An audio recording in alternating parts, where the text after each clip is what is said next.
Hi, Vintage Kids. It is so good to be able to be back together again. I hope that you all have had a wonderful week. I know that a lot of you started back school this week and that you are doing so virtually on your computers, which I know that that must be weird to be starting the school year like that. But I hope that you all had a good first week of school. And for those that haven't started, I know that you're excited to get started. So let's go ahead and jump into discussion. We were in Daniel 1 last week, and this week we are going to be in Daniel 2.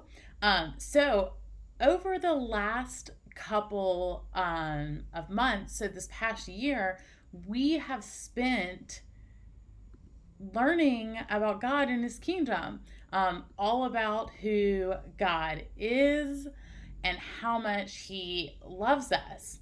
And because of how much He loves us, we have learned how to respond to that love and interact with others in His kingdom in that love. But I wonder what it actually looks like lived out. Do you wonder that as well? So, has anyone actually loved and glorified God in a kingdom that wasn't their own kingdom? That's interesting to think about, right? So, let's take a look at what our catechism for this series says first. So, our catechism question is, how can we glorify God? And the question is answered by saying, by loving Him and by obeying His commands. So, like I said, last week we started to learn about a young man, not much different than you, and his friends, and his name was Daniel. This week we are going to learn about how God began to use Daniel even when he was in exile, which is pretty exciting. And exile just means he was put away from his country. So, our background comes from Daniel 2 in your Bible. It's a very long chapter, but it's definitely worth reading with your family if you get the chance this week. And I'm sure that they would love to read it with you as well. So, just ask your family if you can read Daniel 2 together. But we're going to go ahead and learn a little bit about it right now. So, during the second year of King Nebuchadnezzar, the king started having dreams that kept him awake at night. He called in all the Babylonian magicians, enchanters, sorcerers, and fortune tellers to interpret his dreams for him. When they came and lined up before him, he said to them, I had a dream that I can't get out of my mind. I can't sleep until I know what it means. So, the fortune tellers said, long live the king. Tell us the dream and we will interpret it. Then the king answered the fortune tellers, this is my decree. You must tell me the dream and its meaning, or I'll get rid of you. They answered the king, if it please your majesty, tell us the dream, we'll give the interpretation, and nobody anywhere can do what you ask, and no king, great or small, has ever demanded anything like this from any magician, enchanter, or fortune teller. What you're asking is impossible unless some god or goddess should reveal it, and they don't hang around with people like us. This made the king very angry. He lost his temper and ordered the whole company of Babylonian wise men killed. When the death warrant to have them killed was issued, Daniel, who we learned about last week, and his companions were included. They were also marked for death. They were lumped in with these guys. So, when Arioch, chief of the royal guards, was making arrangements for the execution, Daniel very wisely took him aside and said quietly, "What's going on? Why this all of a sudden?" So, after Arioch filled in the background for Daniel, saying, Daniel went to the king and asked him for a little time so that he could interpret the dream. So, then Daniel went home, told his friends, Hananiah, Mishael, and Azariah, what was going on.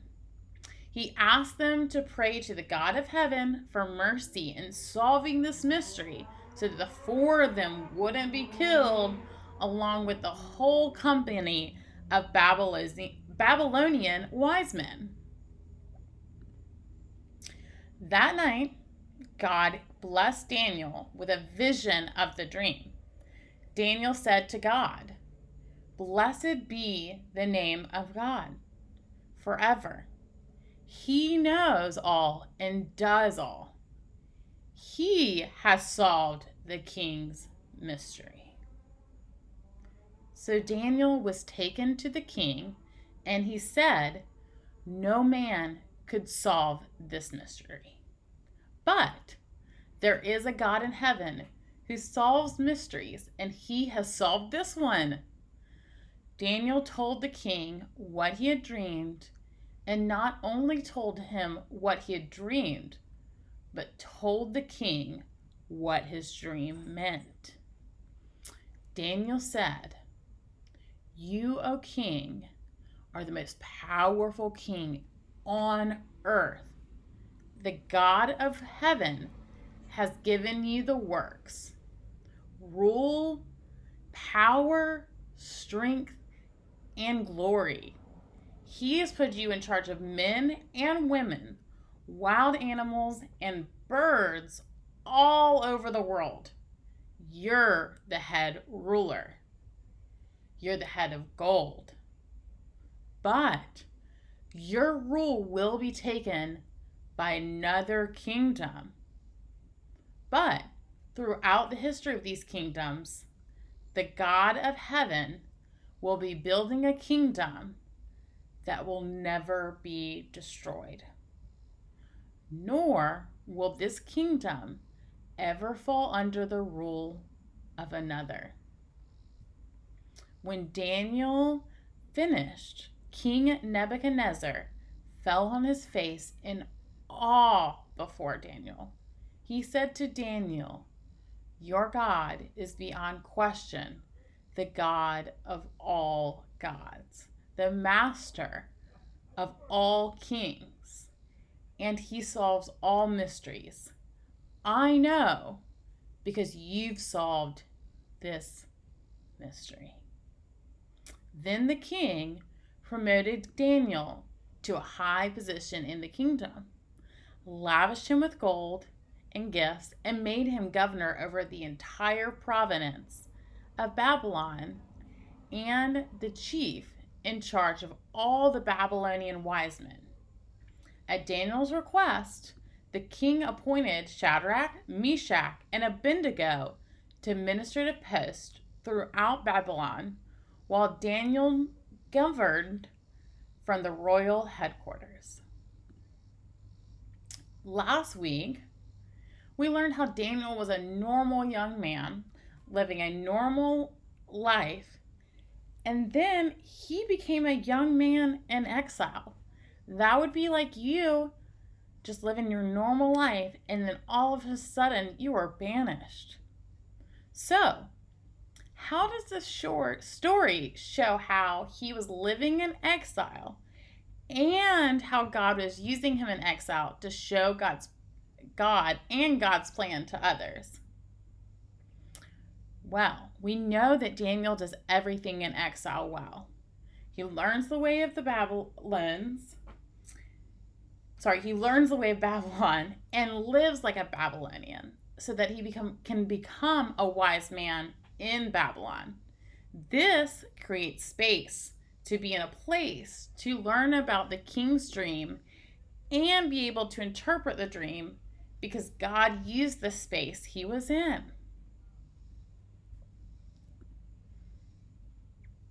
So, how does the king respond to Daniel when Daniel listens and is used by God? Does he respond well? So, the king said, if you remember, your God is beyond question the God of all gods, the master of all the kings, and he solves all mysteries. I know because you solved this mystery.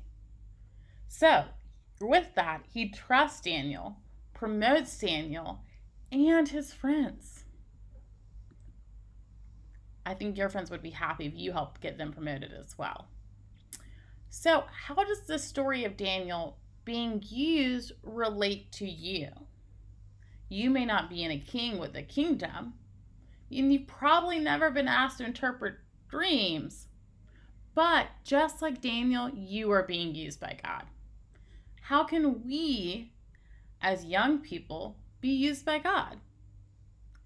This is a great time to talk about it, draw about it, write about it, and think about how you can be used by God. You can take the time to reread Daniel 2 in the Children's Storybook Bible or with your parents and passage again in your own journal about what questions you may have, what you notice about the passage, as well as what kind of leader you see Jesus being in this passage. Well, thanks so much for joining me and learning about Daniel 2. I hope that you have a wonderful week and that throughout this week you can think about how you, like Daniel, can be used by God and what special plans that God has for you. Because he had special plans for Daniel, but he also has special plans for you. And he loves you greatly and wants you to love his kingdom greatly. All right, I'll talk to you soon and have a wonderful rest of your weekend.